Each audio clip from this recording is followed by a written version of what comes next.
started. Be a very intimate conversation. But also no pressure. No pressure. We are also live streaming, so there is an audience virtually. I have to take my glasses off so I can read. So good afternoon and welcome. Thank you for joining us. In today's talk, Dr. Leath will discuss the history and politics of birth control with a particular focus on Black women and reproductive justice. Reproductive justice refers to 1, the right not to have a child, 2, the right to have a child, and 3, the right to raise and nurture children in safe and healthy environments. About Dr. Leath. Seanna C. Leath, PhD, is an assistant professor in the Psychological and Brain Sciences Department at Washington University in St. Louis. She received her doctorate in education and psychology at the University of Michigan in 2019 and also holds a Bachelor of Arts in Psychology and Africana Studies from Pomona College. Dr. Leath is a Black feminist scholar and community-based researcher whose expertise includes intersectional identity development, Black family socialization processes, and wellness practices among Black women and girls. Take a breath. She directs the Fostering Healthy Identities and Resilience Collaborative, an amazing research group of Black and Latina students and community partners in Charlottesville and St. Louis. Over the past few years, Dr. Leath has started to build an interdisciplinary body of scholarship on how Black women and girls are creating a more socially just world by drawing upon personal, cultural, and community knowledge to support their healing and resistance. So before I turn the microphone over to Dr. Leath, I just want to remind everyone, restrooms are to the left of the elevators. Make sure your phone is on mute, and there will be time for questions after the presentation. Please join me in welcoming Dr. Seanna Leath. Thank you. So good afternoon. I'm Dr. Leath, and I'm excited to be here today to talk with you about a bit of my work and to provide some insight into the history and politics of birth control, again with a focus on Black women and thinking about reproductive justice. So to start, I'd like to tell you all a bit more about the work that I do and who I am. As mentioned, I'm a professor at WashU in the psychology department. And before this, I spent 3 years at the University of Virginia in Charlottesville in the community psychology area. I direct the Fostering Healthy Identities and Resilience Collaborative, a research group of undergraduate and graduate students, as well as community partners in St. Louis, who are committed and focused on Black women and girls' health and wellness. Now, within my lab's work to date, we have focused on how Black women and girls navigate the social norms, expectations, traditions, and beliefs within their family and school settings. And more specifically, we analyze how power structures and personal experience intersect in identity development. For instance, in this model, you see a Black girl at the center, and then you see the multiple systems that all inform how she grows up and inform her development, such as her gendered racial identity beliefs, her relationships with peers, her parents and teachers, the medical care that she receives from healthcare providers, as well as potentially messages from social media like Twitter and Instagram. Now, this model draws from Bronfenbrenner's ecological systems model, but one of the things that I love it are the culturally relevant adaptations to Black youth. So you'll see within the chronosystem, the outermost layer, they've included the Black Lives Matter movement and the importance of considering how historical and intergenerational trauma influence Black girls' development. So topics like colorism or skin tone bias, or thinking about state-sanctioned violence or police brutality against Black communities. Now, the final important thing to mention here within this image and within the work that I do is the centering of Black women and girls' cultural strengths and personal agency, which I'll highlight a bit in today's talk as well when we think about reproductive justice. With that being said, I want to take just a moment to highlight my scholarly positionality on today's topic. Now, I commissioned this image from a Black woman artist for a writing series that I'm curating that'll come out in June, a year after overturning Roe v. Wade, about what it means to truly be pro-life post-Roe. Now, the writing series will include a range of topics, including environmental justice, racial justice, and disability justice within reproductive health conversations. And you see all these folks in a garden, right? And this notion that it all matters for us to be involved in these conversations. And I believe that reproductive justice and access to contraceptives and birth control, abortion, and ultimately autonomy over one's body and your family decisions is a human right. So in today's talk, I plan to introduce and define reproductive justice for those who may be less familiar. And I decided to pull much of the history that I'll be discussing from one of my favorite books on the topic, Killing the Black Body, Race, Reproduction, and the Meaning of Liberty by Dr. Dorothy Roberts. I'll be giving a relatively comprehensive history from enslavement to around the early 1970s, and then I'll transition to talk a bit more about some of my work that was published in qualitative health research. I'll close by providing more book recommendations because I love books, and I also think it's important that folks can access more information about anything they in particular care about, as well as some ways to get involved in the St. Louis area. So getting started.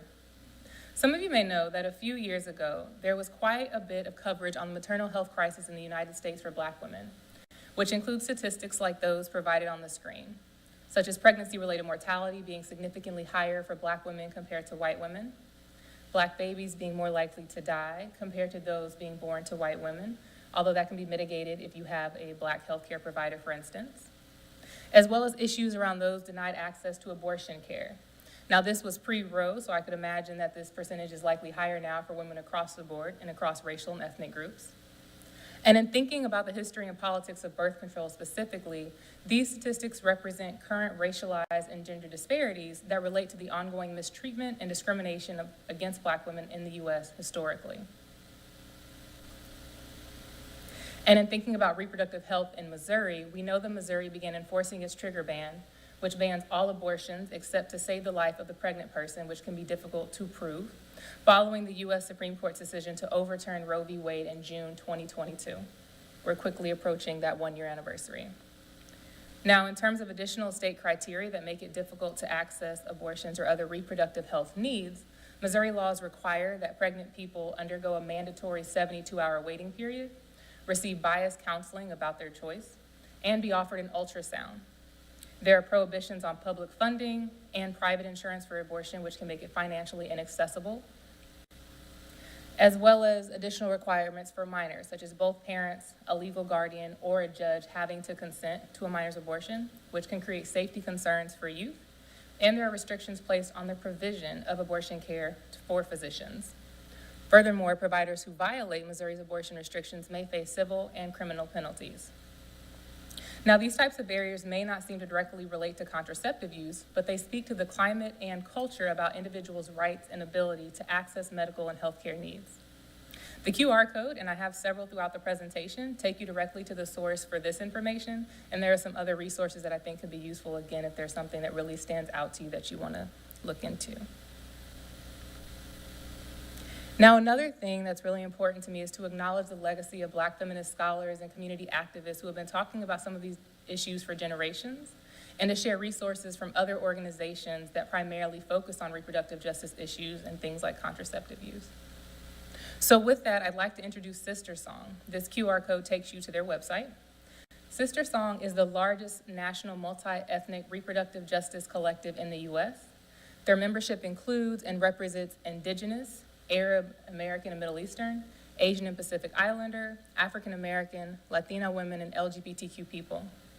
And they define reproductive justice as the right to maintain personal bodily autonomy, to have or to not have children, to parent the children we have in safe and sustainable communities, and more recently, the right to sexual expression and sexual pleasure. And they define reproductive justice as the right to They maintain that human reproductive justice is a human right, that it's not just about, for instance, choice, but also about access to making choices. For instance, health equity initiatives that make it viable and equitable for everyone to follow the medical care decisions that they need. So even when abortion, for instance, is legal, many women of color cannot afford it or cannot travel hundreds of miles to access a clinic where it is available. And they also have difficulty accessing contraception, comprehensive sex education, sexually transmitted infection prevention and care, alternative birth options, adequate prenatal and pregnancy care, domestic violence assistance, adequate wages to support their families, among other things. Thus, the Sister Song Collective suggests that to have a reproductively just society, we have to analyze how gendered, sexualized, racialized, and social class power dynamics influence individuals' access to their healthcare needs and desires, including birth control. We must consider this from an intersectional lens. So as Black queer feminist Audre Lorde once stated, there's no such thing as single issue struggle because we do not live single issue lives. And within that, we have to center the most marginalized, because when they are able to live self-determined lives free from fear of retaliation, discrimination, or fear, everyone in society will have access to these things. And finally, all of this requires that we join together across different issues and across different identities to make this type of reality, to make this type of future a reality. So with that, to drive home this point, I'm gonna pause and show a short video clip. We weren't able to embed it, so I just have to pull it up here and stream it for us, but it is pulled up. Reproductive justice. A lot of people talk about it, but many don't know what it really means. Here's the basic idea. Coined by 12 Black women in June of 1994, the term is a combination of two phrases: reproductive rights and social justice. The new phrase reflected the lives and experiences of Black women in the United States who have been denied a full range of services and protections. Black women have multiple identities, like age, ability, sexual orientation, immigration status, religion, and nationality, just to name a few. Consider the fact that Black women experience some of the highest rates of poverty and only make 63 cents for every dollar a white man makes. Nearly 20% of Black women have no health insurance and die 4 times as often as white women from pregnancy-related causes, regardless of income or educational status. The issue at play here is intersectionality, a term coined by legal scholar Kimberly Crenshaw, which refers to how multiple systems of oppression work together. Reproductive justice is how we take on all the systems that harm us. Reproductive justice is the human right that can only be achieved when all women and girls have the complete economic, social, and political power and resources to make healthy decisions about our bodies, our families, and our communities in all areas of our lives. Reproductive justice centers the leadership and lived experiences of the most vulnerable, including but not limited to Black women, women of color, LGBTQ people, and youth. So there you have it. Reproductive justice has given thousands of women a framework to change policy, improve services, collaborate with other social justice movements towards our collective liberation. For more information, contact In Our Own Voice at www.blackrj.org. Thanks for watching, and welcome to the movement.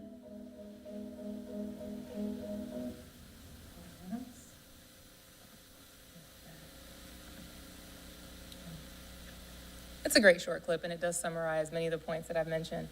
So I'll be discussing Chapter 2 from Dr. Dorothy Roberts' book, where she focuses on how the movement to expand Black women's reproductive options was marked by anti-Black racism since its inception, primarily through the spread of eugenicist beliefs and the notion of Black women as unfit mothers in need of reproductive control. For white women in the U.S., birth control has been an emblem of women's liberation from compulsory motherhood and traditional gender roles, of women being required or expected to be stay-at-home moms, for instance, and not be able to work outside the home. But this history is not the same for Black women who have always been expected to labor and work outside the home and who were not considered, again, good moms. Now, Roberts traces the reproductive control of Black women in the U.S. back to enslavement, from the time when enslavers forced Black women to bear children for economic profit, to the 1970s when government-sponsored programs in the U.S. encouraged or forced Black women to use invasive birth control methods, highlighting again the common notion that Black women's child rearing should be regulated. She also discusses tensions within the Black community around birth control and racial justice, as well as the importance of Black women activists as one of the leading folks who pushed for reproductive justice for Black women and beyond.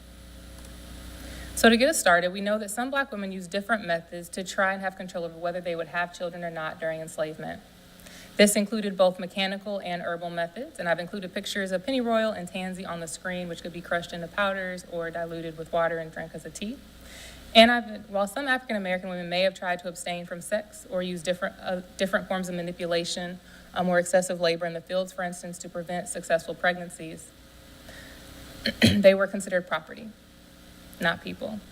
Thus, their agency was severely constrained in the context of slavery, and overall, there are still many uncertainties about Black women's resistance and birth control methods during that period, again, around their contraceptive use and how successful it was. Now, in the late 19th century, as we move past the abolition of slavery and emancipation and into the Jim Crow period, many states enacted laws prohibiting contraceptives, as well as the distribution of information about contraceptive use and birth control.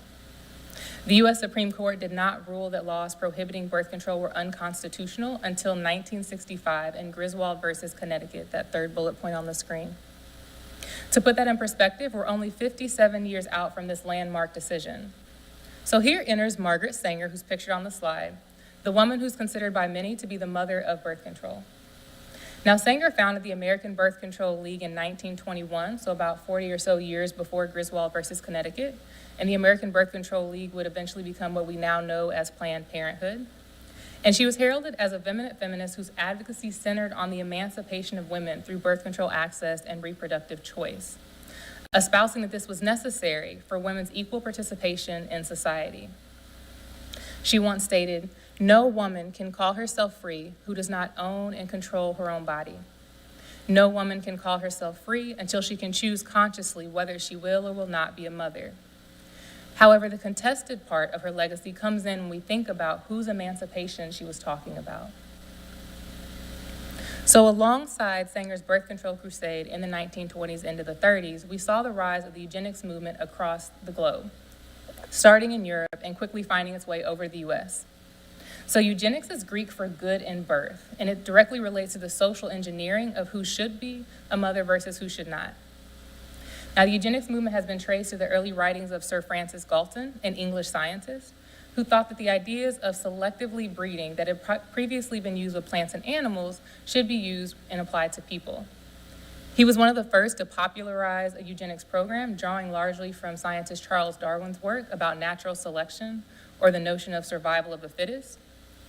And the basic tenet was that since intelligence and other good characteristics were hereditary, which we now know to largely be false, since we know that there are genetic as well as environmental factors that have a significant outcome for people's life outcomes, society should take steps to ensure that those with good genes produce more children, while limiting those with bad genes.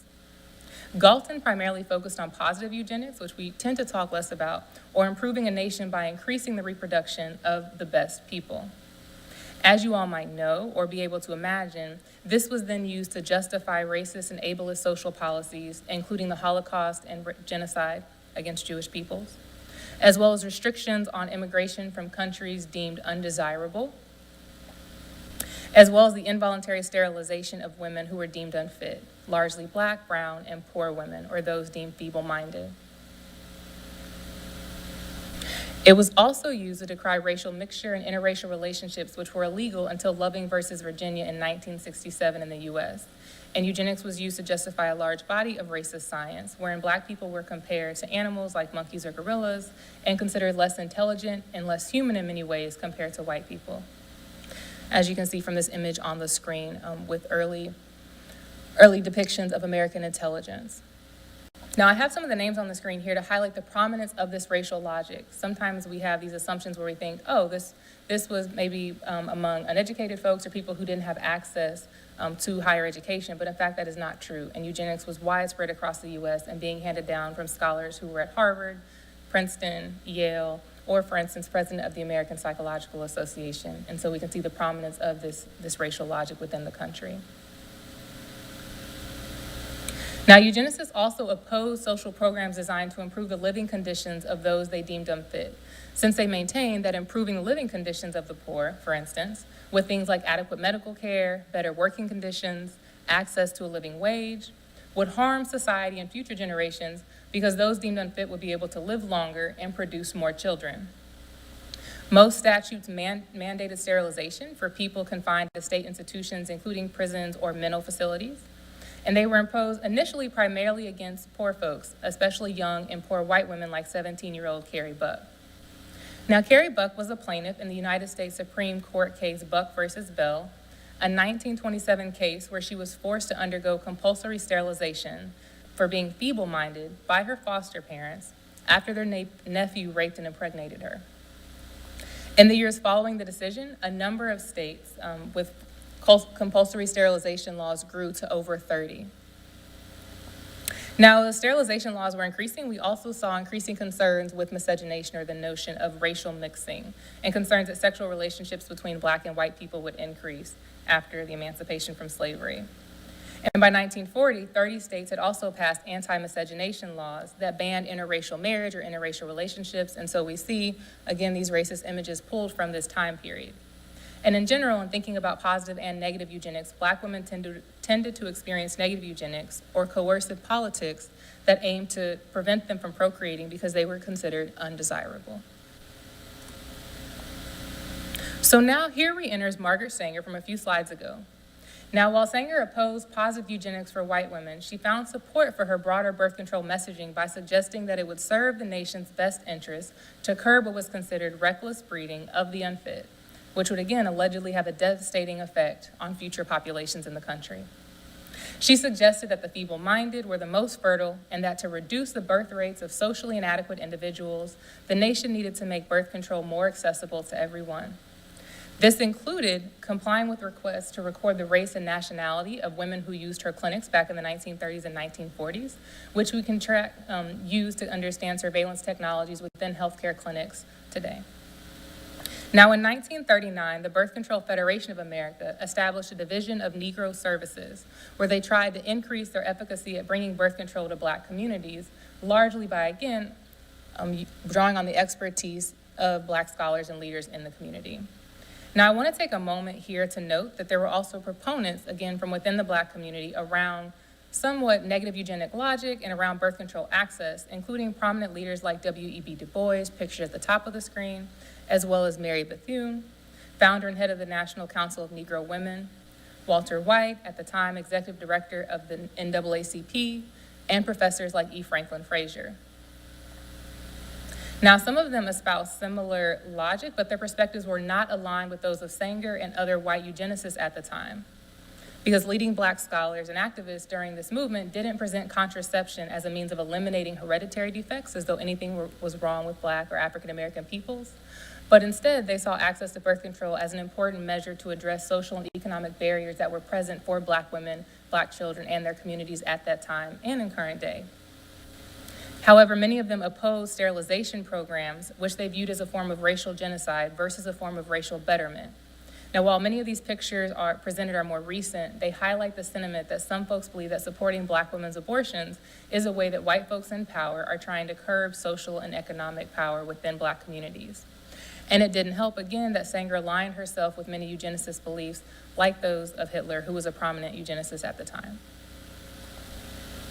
Now, community activism was critical to the spread of birth control and contraceptive use in clinics in Black neighborhoods throughout the 1930s and 1940s. And in particular, Black women clubs like those pictured on the left side of the screen helped educate others in their communities as part of a racial uplift campaign, with the notion that gaining more societal acceptance and respectability by proving the morality and upstanding nature of Black women, Black families, and by extension, Black communities during a time when, again, Black folks experienced quite a bit of duress and harm within our country. Now, as the Depression hit in the 1930s, many of these clinics became harder to fund, and by 1940s, eugenics had been largely discredited as bad and racist science, which led to many of these clinics having to be shut down, like the one pictured in Harlem from 1930. However, we can still see the ramifications of this type of medical racial logic to this day. For instance, there was a study in which medical professionals at the University of Virginia and other institutions believe that Black patients feel less pain as compared to white patients, again, going back to these notions of dehumanization. Moreover, it's been estimated that over 70,000 people were involuntarily sterilized under eugenic statutes during this period, including but not limited to Black women, Black men, poor white women, and especially unwed mothers. So there's one more video clip that I'm going to show around sterilization abuse, which continued well into the 1960s and 1970s. Sterilized under eugenic statutes during this period, including but not limited to Black women, Black men. That, in fact, is this presentation.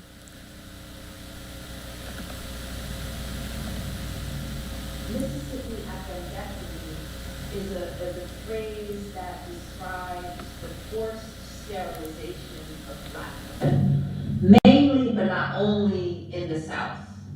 And the reason why the phrase is so powerful is because it's naming a practice of deceiving Black women, because often people were admitted to the hospital and told, for example, they had to get their appendix removed, and really they were given a hysterectomy or tubal ligation. This is a culture that wants us to talk about the political and the cultural. Much more than talking about the foundation of it all is exploitation. So the economic dimension is the exploitation of Black women's labor and Black women's bodies. It's that fundamental. I'm excited to give you an update. As great as it would be to hear from Oprah at this time, we're going to just continue on here. But that full documentary is available on OWN. I'd highly recommend it. Okay. So as referenced in the video, by World War II, involuntary sterilization in the South had increased significantly. And as Jim Crow ended, Black women became the main target, with cases rising from 200,000 in 1970 to over 700,000 in 1980. Black women were routinely sterilized without their consent. For instance, teaching hospitals allowed students to perform unauthorized or deceitfully authorized sterilizations as practice during their medical residency, which relates back to medical experimentation on enslaved Black women in the U.S. Now, on this slide, I have Miss Fannie Lou Hamer pictured, who suffered a Mississippi appendectomy when she went into the hospital to remove a small uterine tumor, as well as Minnie Lee and Mary Alice Relf, two sisters who were involuntarily sterilized when their mother thought they were receiving birth control shots of Depo-Vera. Now, similar to both cases pictured here, healthcare workers use a variety of tactics to trick or coerce women and girls into sterilization, including telling them that they would lose welfare benefits or telling them that they had to have the procedure or their unborn children would be aborted. This was again true for unwed mothers and especially true for Black women. Now, to bring back the notion of positive and negative eugenics and thinking around intersectional lines, while Black, Puerto Rican, and Native women during this time were being pressured into these types of operations, white middle-class women found it nearly impossible to find doctors who would sterilize them or provide a hysterectomy. Now, during this time, you also saw a rise from mainstream organizations like the NAACP and the Urban League, reversing their earlier support for family planning as a means for racial progress, in large part because they saw how Black women were mistreated and dehumanized by many proponents like Margaret Sanger. Now, in particular, many of these organizations started to suggest that they were tired of white-led organizations controlling narratives about what made the most sense for Black communities. At the same time that we saw Black feminist scholars like Frances Beale, pictured on the slide back in 1970 and today, leveling a similar charge.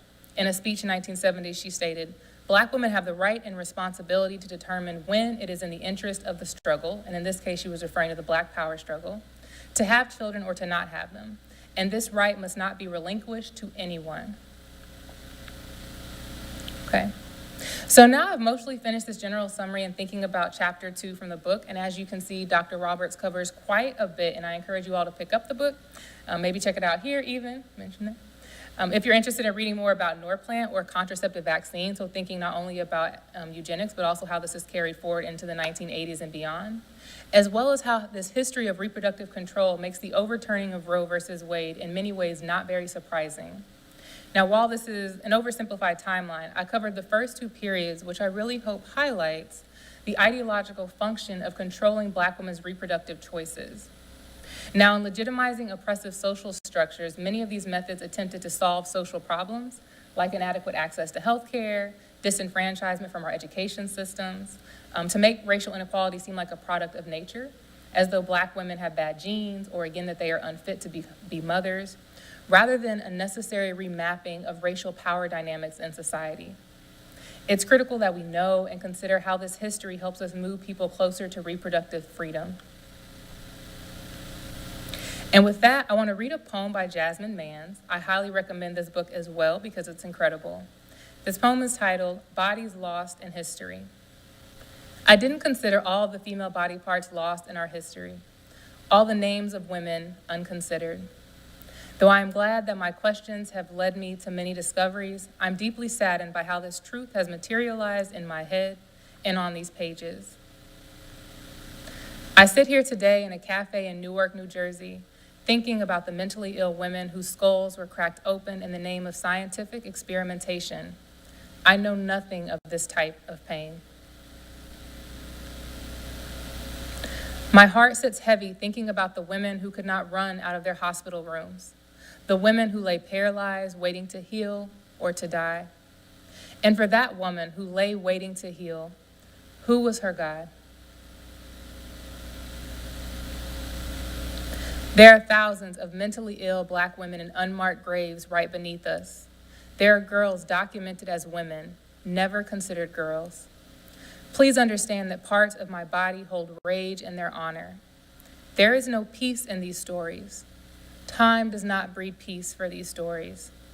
Poems do not breed peace for these stories. I couldn't find all the names. It's impossible, as is the sum. But may we never forget the women who didn't get proper burials. Women whose bodies and body parts were stolen and sent to great American universities like Johns Hopkins and Harvard as cadavers. Please remember the bodies that were considered more as chattel than as daughter. May their memories swell in our hearts. May their stories teach us to honor our own bodies and to fight for the bodies of our sisters and our mothers. There is no ledger or official count of all the women sterilized by licensed American doctors. Now, before we finish up today, I want to spotlight some findings from a paper that I wrote with other scholars on the screen, including Patrice Wright, Bianca Charity Parker, and Erica Stevens. The QR code would take you to the article, but if you actually want to access it, you should just email me for it because it's not an open access article. Now, within the study, we complicated clear-cut narratives in family planning literature that categorize pregnancies as only intentional, unintentional, or mistime by highlighting the multiple factors and conditions shaping Black women's pathways to motherhood. We highlight Black women's decision-making processes about mothering, including the choices they make around contraception and pregnancy termination. And we consider how Black women's pathways to motherhood occur in relation to both their proximal and distal contexts, thinking about, for instance, the neighborhoods they live in, as well as the racial and social political climate of this country. Now on the screen, you see a figure, again, with 3 themes that we identified from interviews that we conducted with 31 Black cisgender women in the United States between 25 to 50 years old. The women were ethnically diverse, including African American women, as well as women from Ghana, Jamaica, Zimbabwe. Some women were biracial or multiracial. They lived across the country. 1 mother was a lesbian, 2 women were bisexual, and the remaining 28 were heterosexual.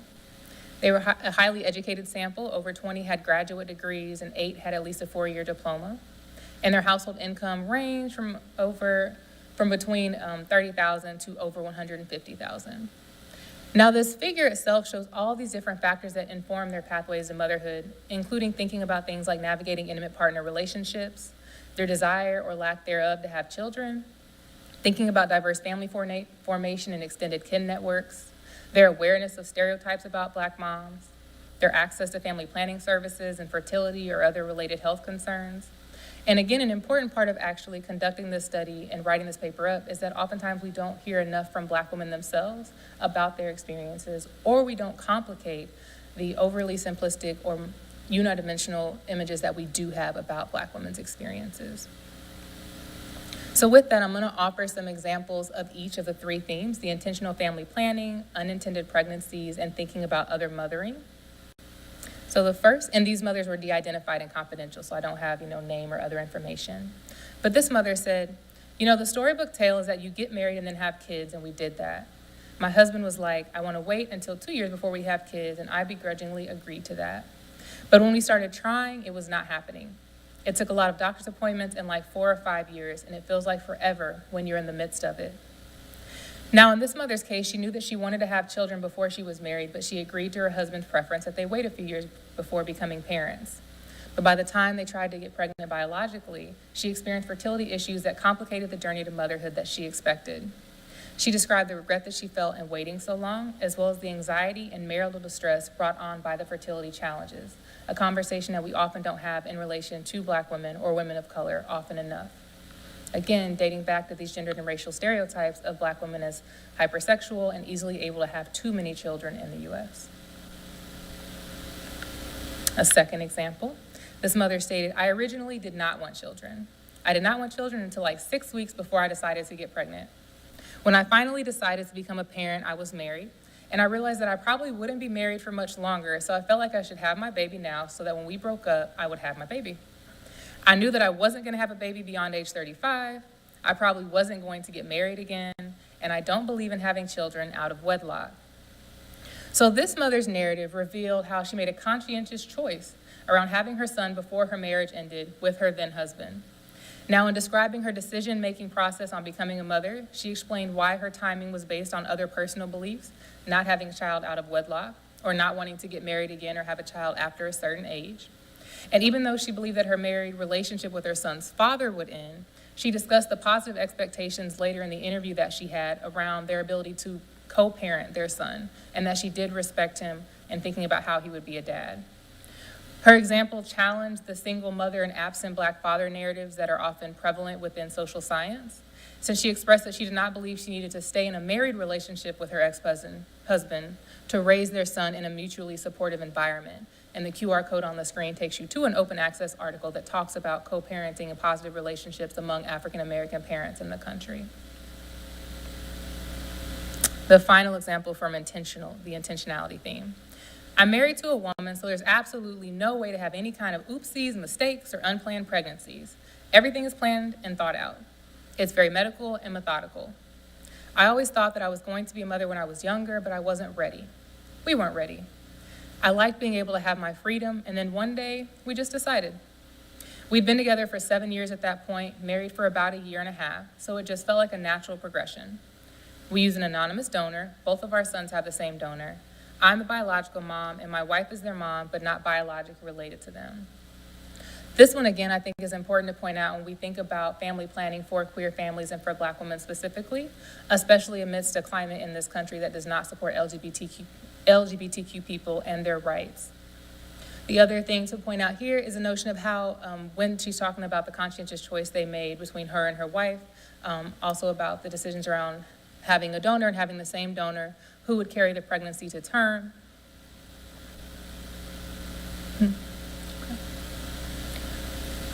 For unintended pregnancies, which is the second theme, the first mom I'm going to share said, I was dating my daughter's father.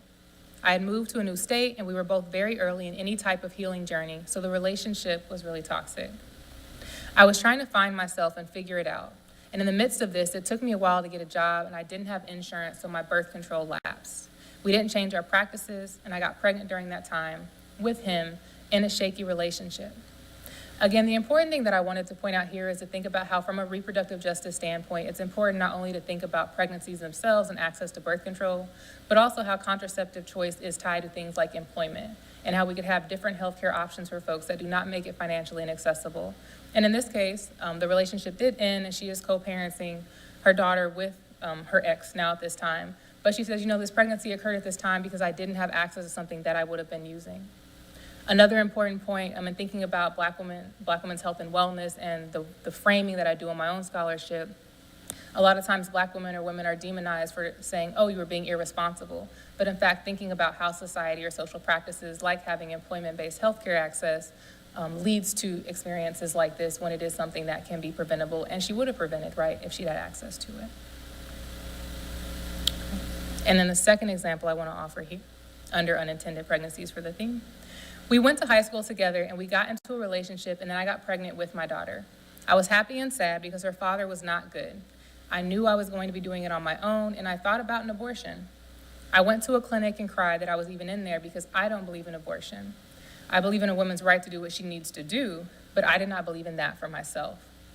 I was scared because I knew the man I was with wasn't going to help me, and I knew all the stats about single parenting. So in this, there are a couple of things to point out. One, she brings up this awareness of stereotypes about Black single moms and how she was thinking about what it would mean for her. She ended up having her child, and she's a daughter who's actually now a flight attendant. What it would mean for her to have to raise her daughter on her own, and that made her really sad, right? And she experienced quite a bit of emotional distress.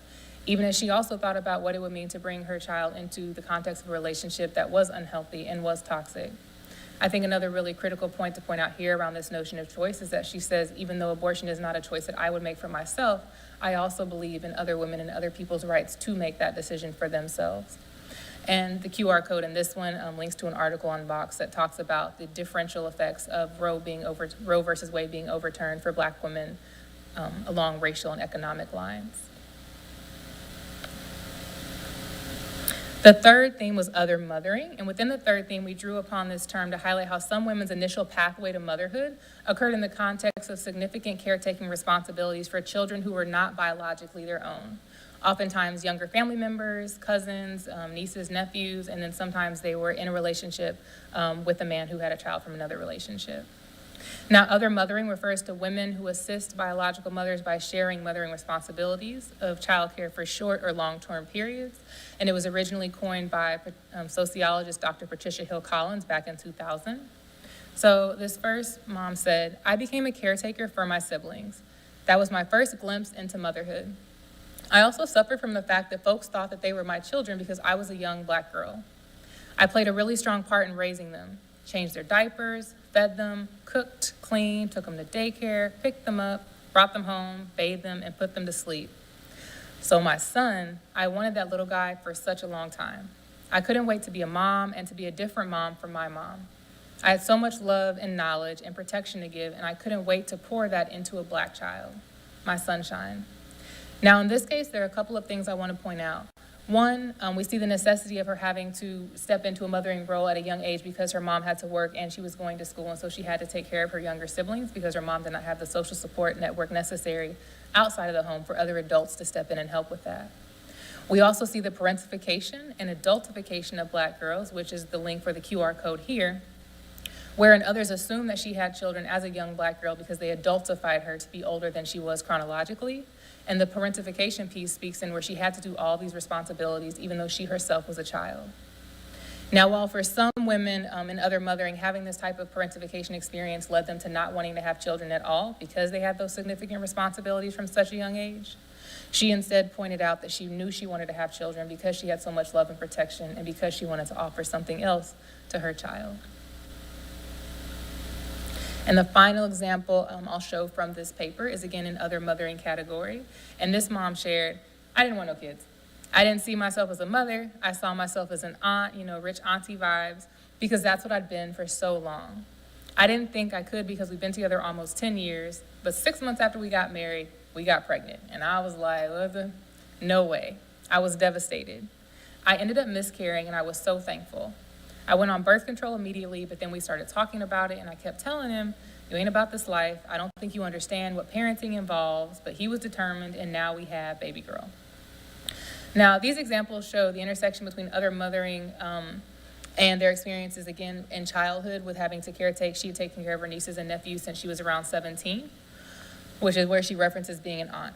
I think another important thing to point out here, again, going back to social narratives or societal narratives we had, where she says she miscarried, and in her mind, she was thankful for that because at the time, she didn't want to be a mom. And the importance of honoring, again, Black women's experiences across a wide variety of spectrum and not holding them to specific expectations based on gender roles in society. But then she talks about, again, she's in this relationship, right, with her husband, and he said he still wanted to have kids, and so they continued to communicate about it, and they decided to have children. And so she got off her birth control eventually and had her daughter, and at the time, I think she was 6 when we interviewed her. So ultimately, the women's narrative suggests that we can advance health equity initiatives by paying more attention to the personal and cultural experiences that Black women navigate during and before their maternal journeys. Black women's maternal autonomy requires more contextualization in the family planning and broader healthcare literature, thinking again about how we can queer family networks, thinking how we can broaden and advance our understanding of these notions of single Black motherhood or absent Black dads, and how these types of stereotypes are harmful for everyone within and beyond the community. And so, and also wanting to spotlight, as we close and move towards the books and resources, some other reproductive justice scholars who have been doing this work for quite some time, including Loretta J. Ross, who I have pictured on the screen. And so during an interview, she stated, when we created reproductive justice in 1994 as Black feminists, we were trying to define what we needed from healthcare reform by centering ourselves in the lens. And so hopefully you all can see from the examples I offered earlier on in the presentation how Black women have not been centered in ways that are healthy or concerned with their actual well-being since the advancement of birth control back in the 1920s and since enslavement. She said, "We had no intention of transforming the pro-choice or pro-life movement debate as a matter of fact, creating a framework that others would find useful. We were trying to see what we needed." And in thinking about, if you're interested in reproductive justice or thinking about any of these issues, she stated, even if you can't see the changes that you want to see immediately, you just keep on doing the work and eventually they will radically change in a way that can be totally unanticipated.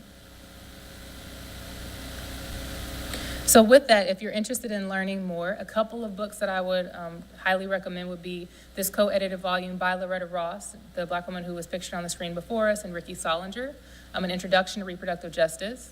I'm also spotlighting this book by Dr. Zakiya Luna, who is a sociologist at Washington University in St. Louis currently, a book she published on reproductive rights as human rights and talking about women of color.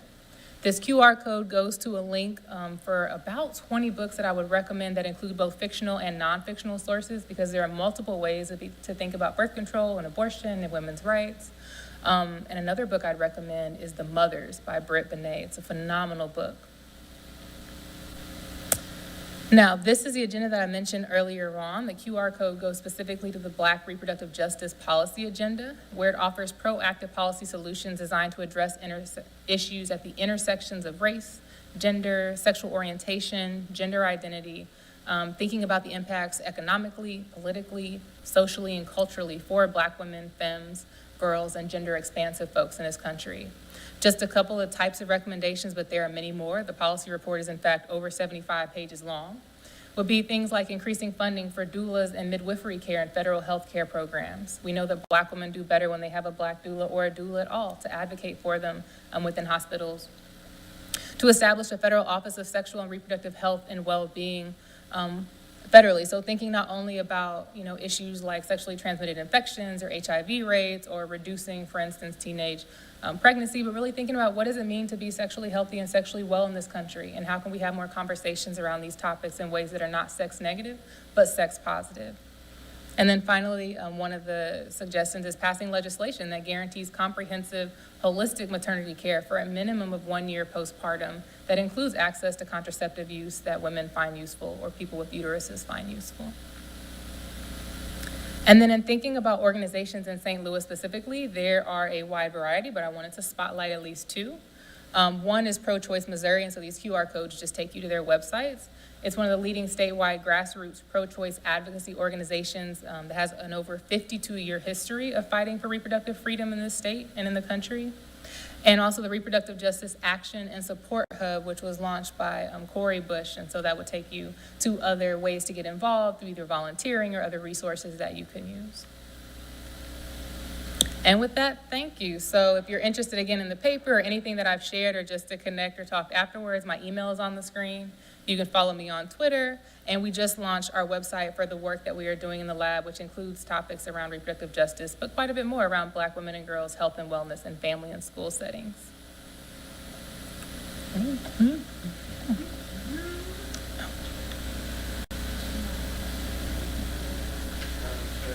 Thank you for the presentation. And I was wondering what policy ideas would you have surrounding medical education, like training the next generation of physicians, primary care doctors, OB-GYNs? Yes. Oh, okay.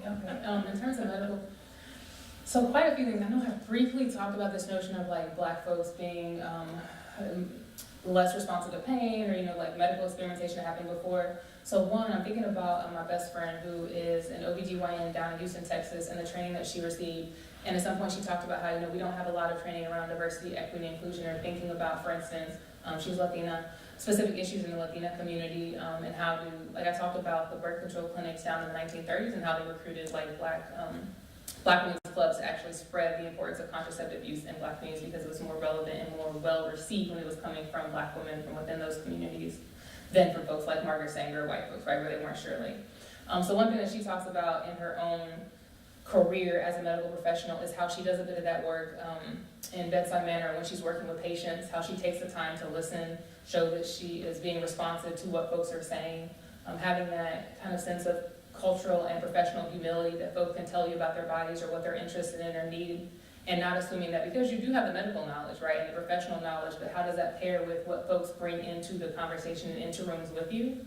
I think we see this for women and femme-body folks quite a bit, that we are not actually listened to, and a lot of things that could have been prevented earlier on if medical professionals didn't assume, for instance, like, oh, if you're a larger woman who comes into the medical office, then all of your healthcare issues would be resolved if you were not as fat and if you went out and exercised. We hear that being said over and over. So one, I think I'm mentioning like training, so how we're talking, like thinking about it in med school, whether we're prioritizing how we actually talk with Black women or talk with women around like reproductive healthcare or their healthcare needs, versus that goes beyond just the textbook definitions or the textbook knowledge that you need to have. That's important, right, to be that professional. And then I think another, see, is there something else I would offer there? The other piece of it is we can also obviously increase representation of who are the medical professionals in the field. So thinking about it from, again, not one particular vantage point, but what are the different ways that we could get at this? So if we increase representation within the medical professional field, we might have folks like my friend who, even when she went to college, we started out in undergrad, she said, I want to go back to Houston. I want to work with Latina communities. That was always important to her. And now she's doing that. But there were quite a few barriers along the way for her to be able to do so, including financial and otherwise, that might have not been there for someone else. Yeah, and that's a couple of things off. That's a really good question. Thank you. Yeah.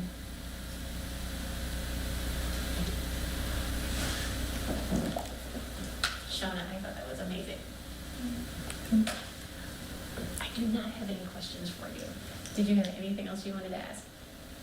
Oh, no, but thank you, that's great. All right.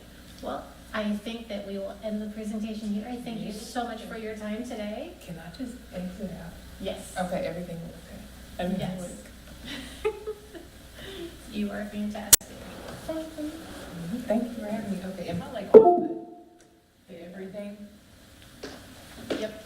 Have a good rest of your Saturday. You should get outside. Like, you should actually, Right. you know, go enjoy it. It's not okay. Exactly. I'm gonna be out there.